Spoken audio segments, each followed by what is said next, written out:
trust for patients, I think it's really important to involve patients in the design of digital healthcare system.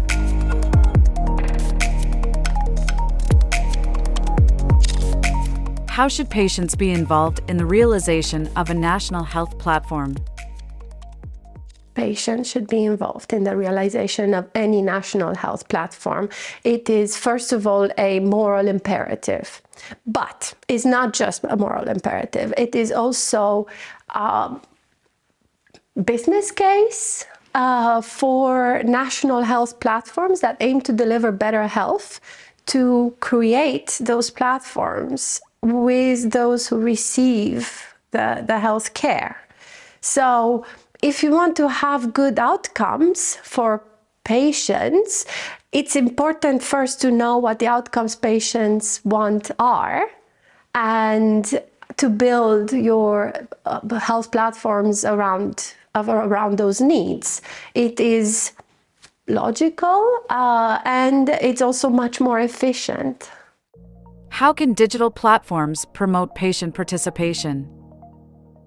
Digital health platforms have an enormous promise for patients because they can equalize and improve access to own health information. It can improve the patient's understanding of their own health journey from before becoming a patient to throughout their care. And I think that's really important because it normalizes the participation of the patient in their own care, and it facilitates the dialogue between caregivers and patients.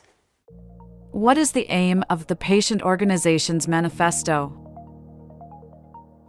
In the whole concept of patient empowerment, patient involvement, patient engagement, patient design, the common element is the patient. The patient organization's manifesto is a tool, a vision for the future that we as a patient community created together with our members and the wider stakeholders that we're engaged with in a true co-creation way, to say this is what we want the future to look like for patient organizations. Healthcare can no longer be done without patients.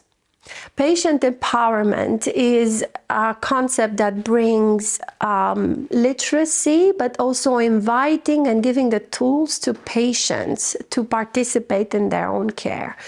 Patient engagement is a communication with patients about things that concern them. Patient design is about co-creating health tools with patients and bringing that voice and incorporating it into how things are done. But the whole broader concept of patient involvement encompasses all of them as parts or enablers into a democratic principle of patient communities being active participants and co-deciders in the way healthcare systems deliver care for patients.